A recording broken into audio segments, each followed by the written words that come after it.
Hi hello ನಮಸ್ಕಾರ ಸ್ನೇಹಿತರೆ, YouTube ಚಾನಲ್ಗೆ ಸ್ವಾಗತ. ನಾನು ನಿಮ್ಮ ಪ್ರೀತಿಯ ಜ್ಯೋತಿ.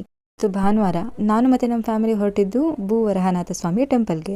ಮನೆಯಿಂದ ಹೊರಟಿದ್ದು ಬೆಳಗ್ಗೆ 7 ಗಂಟೆ ಆಗಿತ್ತು. ಇನ್ನು ಸುತ್ತಮುತ್ತ ವ್ಯೂ ನೋಡಿಕೊಂಡು ಟ್ರಾವೆಲ್ ಮಾಡ್ತಿದ್ರೆ ನಮ್ಮ ಹಳ್ಳಿಗಳು ಯಾವ ಸ್ವರ್ಗಕ್ಕೂ ಕಮ್ಮಿ ಇಲ್ಲ ಅನ್ಸೋದಂತೂ ನಿಜ. ಇನ್ನು ದೇವಸ್ಥಾನ ತಲುಪೋಷ್ಟರಲ್ಲಿ ಬೆಳಗ್ಗೆ 7 ಗಂಟೆ ಆಗಿತ್ತು. ಅಲ್ಲೇ ಪೂಜೆ ಸಾಮಾನು ತಗೊಂಡು ಒಳಗಡೆ ಹೋಗಿ ದರ್ಶನ ಮಾಡಿ ಪೂಜೆ ಮಾಡಿಸಿ ಹೊರಗಡೆ ಬಂದ್ವಿ. ಇನ್ನು ದೇವಸ್ಥಾನ ಪ್ರದಕ್ಷಿಣೆ ಹಾಕೊಂಡು ಹೊರಗಡೆ ಬರೋಷ್ಟರಲ್ಲಿ ಅಲ್ಲಿದ್ದಂಥ ಜನರೆಲ್ಲ ಇಟ್ಕೆ ತಗೊಂಡು ಕಟ್ಟೋಕೆ ಸ್ಟಾರ್ಟ್ ಮಾಡಿದ್ರು. ಸೊ ಏನಪ್ಪ ವಿಶೇಷ ಅಂತ ಕೇಳಿದ್ರೆ, ಇಲ್ಲಿ ಏನಾದರೂ ಇಟ್ಟಿಗೆಗಳನ್ನ ತಗೊಂಡು ಜೋಡಿಸಿ ಮನೆ ಕಟ್ಟಿದ್ರೆ ನಿಮ್ಗೇನಾದರೂ ಮನೆ ಕಟ್ಟಬೇಕು ಅಂತ ಉದ್ದೇಶ ಇದ್ದರೆ ಅದು ಬೇಗ ನೆರವೇರುತ್ತೆ ಅಂತ ಇಲ್ಲಿಯ ಒಂದು ನಂಬಿಕೆ. ನಮ್ಮ ಅಣ್ಣ ಕೂಡ ಇಟ್ಕೆನಲ್ಲಿ ಅಪಾರ್ಟ್ಮೆಂಟ್ ಕಟ್ತಾ, ಅವ್ನಿಗೆ ಅಪಾರ್ಟ್ಮೆಂಟ್ ಕಟ್ಟಬೇಕು ಅನ್ನೋದು ಒಂದು ದೊಡ್ಡ ಆಸೆ. ಇನ್ನು ನನಗೆ ಫಾರ್ಮ್ ಹೌಸ್ ಮಾಡಬೇಕಂತ ಒಂದು ಆಸೆ. ಸೊ ಅಲ್ಲಿದ್ದಂಥ ಇಟ್ಕೆ ತೊಗೊಂಡು ನಾನು ಕೂಡ ಜೋಡಿಸೋಕ್ಕೆ ಸ್ಟಾರ್ಟ್ ಮಾಡಿದೆ. ಇದು ಫಾರ್ಮ್ ಹೌಸ್ ಥರ ಅಂತೂ ಕಾಣಿಸ್ತಾ ಇಲ್ಲ, ಬಟ್ ಉದ್ದೇಶ ಮಾತ್ರ ಅದೇ ಆಗಿತ್ತು. ಇನ್ನು ಪೂಜೆ ಎಲ್ಲ ಮುಗಿಸ್ಕೊಂಡು ಹೊಳೆ ಹತ್ರ ಹೋಗಿ ಅಲ್ಲಿ ಕೂಡ ವ್ಯೂ ನೋಡ್ಕೊಂಡು ಬಂದ್ವಿ. ಆ ವ್ಯೂ ಕೂಡ ತುಂಬ ಚೆನ್ನಾಗಿತ್ತು.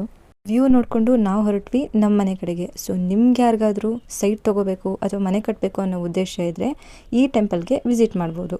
ಇವತ್ತಿಗೆ ಸಾಕು. ಮತ್ತೆ ನಾನು ಸಿಗ್ತೀನಿ ನೆಕ್ಸ್ಟ್ ವಿಡಿಯೋನಲ್ಲಿ. ಅಲ್ಲಿವರೆಗೂ ಶುಭ ದಿನ.